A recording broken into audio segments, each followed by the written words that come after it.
Hey friends! Today we are going to dive deep into the world of captions, subtitles, and transcriptions to streamline your entire video creation process. We will walk through a practical workflow using tools you probably already know, and then I'll show you a faster, smoother option that I personally recommend for social-first creators, Vizard. I'll demo the classic, clunky handoff flow, where you transcribe, then translate, then edit, and compare it against how Vizard seriously cuts down all that busy work. First, let's get some quick clarity on terms because I see everyone mixing these up. Transcription, captions, and subtitles are related, but they are definitely not identical. A transcription is simply the raw, written record of spoken words, like what you'd see in a full-text document for an interview, podcast, or a long lecture.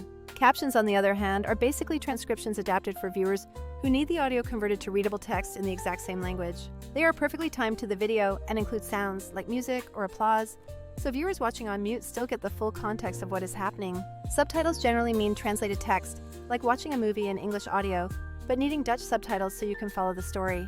So to recap the basics, transcription is the text version, captions are time-coded for accessibility in the same language, and subtitles are for translation. Now let's talk about the tool chain many creators currently use: transcribing with a service, translating with a tool, and then bringing those captions into a video editor. Many people lean on Scribe for fast transcriptions, DeepL for high-quality translations, and Adobe Premiere Pro for heavy-duty final stage editing. These tools work well, but they definitely introduce friction, especially when you are trying to scale your content repurposing efforts. Let me walk you through the typical flow I see creators struggling with every day so you can feel the pain points before I show you how Vizard fixes them. In step 1, you upload your audio to a tool like Scribe, choose your language, and hit transcribe to get your initial output. These tools are great for supporting different file formats, but you have to be careful with trial versions that often limit the length of your webinar or video. You also need to pay close attention to your segmentation settings, because if you set the words per segment value too low, you get tiny, choppy caption blocks.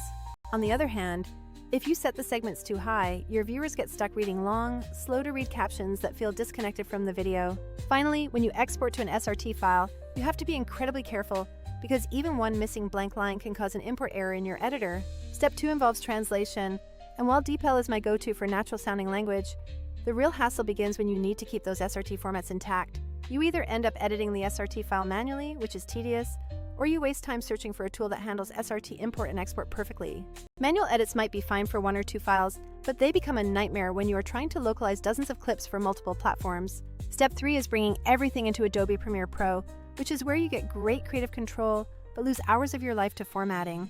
If you are cutting a 60-minute webinar into 30 social clips, you might end up repeating this import and adjust process dozens of times over. If your SRT timing is even slightly off, you will find yourself stretching or shrinking segments manually, which is honestly the definition of busy work.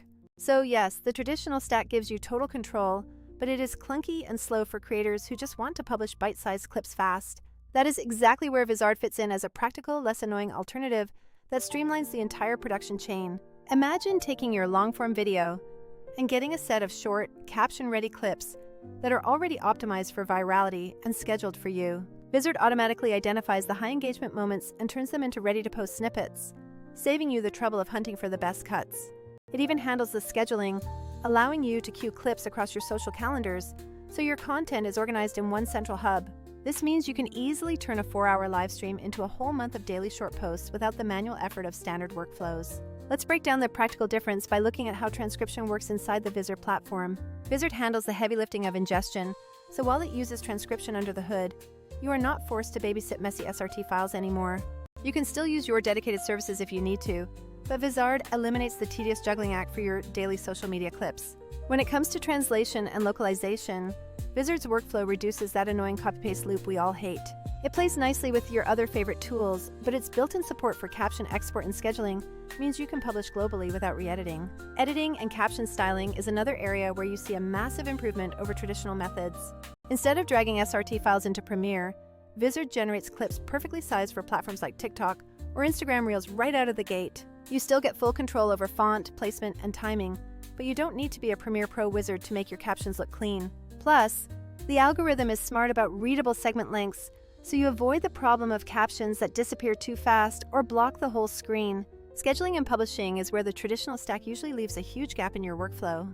With Vizard, the content calendar keeps your posts organized, and you can set your frequency, like 3 posts a week, and let it auto-publish for you. If you are running a brand or growing a personal channel, That kind of time savings is a total game changer for your productivity. Now, let's address a few honest limitations, because no tool is perfect for every single scenario you might face. Scribe and similar services can sometimes be cheaper for batch transcriptions if all you need is raw text for archives. If you are doing high-stakes localization, like legal documents or precise product messaging, stick with DeepL for the nuance and then bring it into Vizard. Premiere Pro will always remain the king of laser-precise creative editing if you need complex color grading or heavy visual effects. I personally use Vizard to prototype the short clips, and if one takes off, then I bring it into Premiere for that extra bit of final polish. Here are a few quick tips I use. Always check your segmentation after auto-transcription, because small, human-led fixes make a huge difference. Keep an eye on reading speed, and remember that if a caption has more than 15 words, you really should break it into 2 blocks. When you are translating, make sure to set the tone, informal or formal, because the nuance of you really changes the vibe of your content. Use the Vizard auto-post schedule for a week. Then look at your analytics, because the best clips are almost always the ones you didn't expect. So, to wrap up, use Scribe if you need precise, long-term archives, and DeepL when you need deep, nuanced translations. Use Premiere for your heavy-duty creative masterpieces, but definitely use Vizard when you want to scale repurposing without the friction. It really is not about replacing your tools, but about cutting out the busy work so you can spend your energy on actually creating content.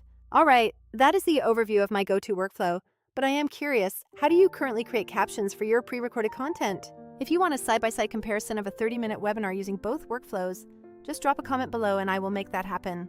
Also, tell me if you use manual SRT edits, a specific tool, or something else entirely, because I would love to hear what works for you. If this was helpful, please consider subscribing, hit that like button, and tap the bell for more creator workflow tips in your feed. And if you want a detailed walkthrough of Vizard specifically, like how to upload and how the content calendar looks, just say the word. Thanks for watching. I hope you found this useful, and I will see you in the next one. Bye for now.